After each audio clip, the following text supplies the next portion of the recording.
Mr. Fitzgibbon's plow. When Mrs. Frisby went into her house, she found Timothy asleep and the other children waiting, frightened, sad, and subdued. "He went to sleep right after you left," Teresa said. "He's waked up twice, and the second time he wasn't delirious. He said his chest hurt and his head hurt. But, Mother, he seemed so weak, he could hardly talk. He asked where you were, and I told him. Then he went back to sleep." Mrs. Frisby went to where Timothy lay, a small ball of damp fur curled under a bit of cloth blanket. He looked scarcely larger than he had when she and Mr. Frisby had carried him to Mr. H's as an infant, and the thought of that trip made her wish Mr. Frisby was alive to reassure the children and tell them not to worry. But he was not, and it was she who must say it. "Don't worry," she said. "Mr. H's gave me some medicine for him and says he will recover." She mixed the contents of one of the packets, a gray-green powder, in water, and then gently shook Timothy awake. He smiled. "You're back," he said in a voice as small as a whisper. "I'm back, and I've brought you some medicine. Mr. H's says it will make you all right." She lifted his head on her arm, and he swallowed the medicine. "I expect it's bitter," she said. "It's not so bad," he said. "It tastes like pepper." And he fell back to sleep immediately. The next morning, as predicted, his fever was lower, his breathing grew easier, and his heartbeat slowed down. Still, that day he slept 7 hours out of each 8. The next day he stayed awake longer, and on the third day he had no fever at all, just as Mr. Aegis had said. However, since Mr. Aegis had been right in all that, Mrs. Frisby knew he was sure to have been right in the other things he had said. Timothy was not really strong yet. He must stay in bed, stay warm, and breathe only warm air. During those 3 days, she had stayed close by his side, but on the 4th, she felt cheerful enough to go for a walk, and also to fetch some more of the corn from the stump, so they could have it for supper. She went out her front door into the sunshine and was surprised to find a spring day waiting for her. The weather had turned warm while she had stayed indoors. February was over and March had come in, as they say, like a lamb. There was a smell of dampness in the air as the frosted ground thawed, a smell of things getting ready to grow. It made her feel even more cheerful than before, and she walked almost gaily across the garden. And yet, despite the fine warmth of the day, indeed, in a way because of it, Mrs. Frisby could not quite get rid of a nagging worry that kept flickering in her mind. It was the kind of worry that if you pushed it out of this corner of your thoughts, it would pop up in that corner, and finally in the middle, where it has to be faced. It was the thought of moving day.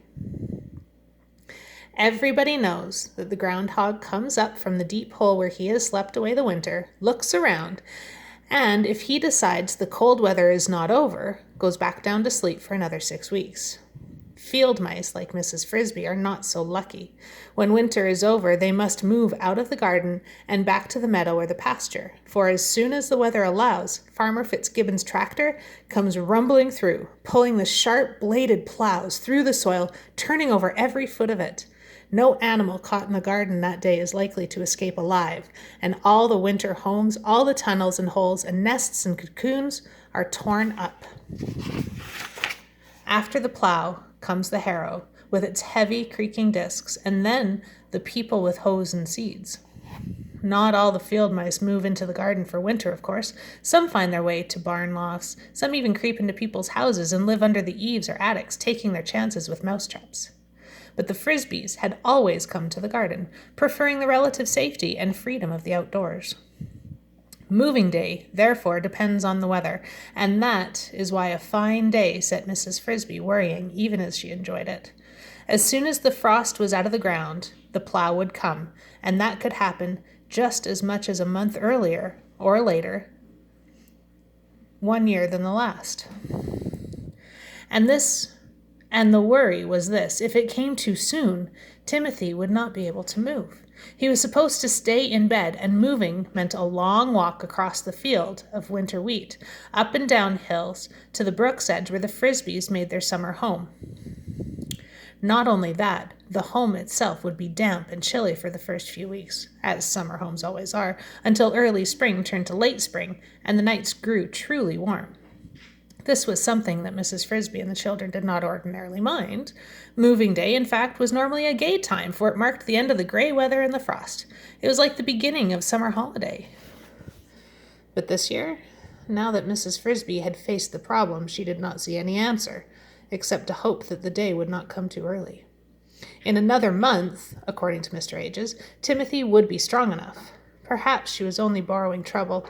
One warm day, she told herself, does not make a summer, nor even a spring. She walked through the garden and saw ahead of her a small figure she knew. It was a lady shrew, a tiny thing scarcely bigger than a peanut, but with a wit as sharp as her teeth.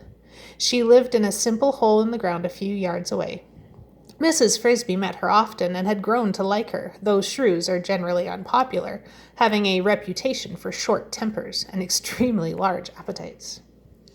"Good morning," said Mrs. Frisby. "Ah, Mrs. Frisby, good morning indeed. Too good is what I'm thinking." The shrew was holding a stalk of straw, which she now thrust into the earth. It went down easily for 2 inches or more before it bent in her hand. "Look at that! The top of the frost is gone already. Another few days like this, and it will all be gone. Then we will have the tractor in here again, breaking everything up." "So soon? Do you really think so?" asked Mrs. Frisby, her worry returning in a rush, stronger than before. "He plows when the frost is gone. Remember the spring of '65? That year he plowed on the 11th day of March, and on a Sunday at that. I moved down to the woods that night and nearly froze to death in a miserable hollow log. And that day came after a week of days, just like this." Mrs. Frisby did remember it. Her family, too, had shivered through those chilly nights, for the fact was, the earlier moving day came, the colder the nights were likely to be. "Oh dear," she said, "I hope it doesn't happen this year. Poor Timothy is too sick to move." "Sick, is he? Take him to Mr. Ages." "Oh, I've been myself, but he was too weak to get out of bed, and still is." "I am sorry to hear that. Then we must hope for another frost, or that the tractor will break down. I wish someone would drive a tractor through his house and see how he likes it." So muttering, the lady shrew moved off, and Mrs. Frisby continued across the garden. The remark was illogical, of course, for they both knew that without Mr. Fitzgibbon's plough, there would be no garden to live in at all, and there was no way he could turn the earth without also turning up their house. Or was there? What the shrew had said was meant to be sympathetic, but it was not helpful. It meant Mrs. Frisby realized that she, too, could see no solution to the problem. But that did not mean that there was none. She remembered something her husband, Mr. Frisby, used to say. "All doors are hard to unlock until you have the key." All right, she must try and find the key. But where? Whom to ask? And then, as if to make things worse, she heard a sound that filled her with alarm. It came from across the fence in the farmyard, a loud, sputtering roar. It was Mr. Fitzgibbon starting his tractor.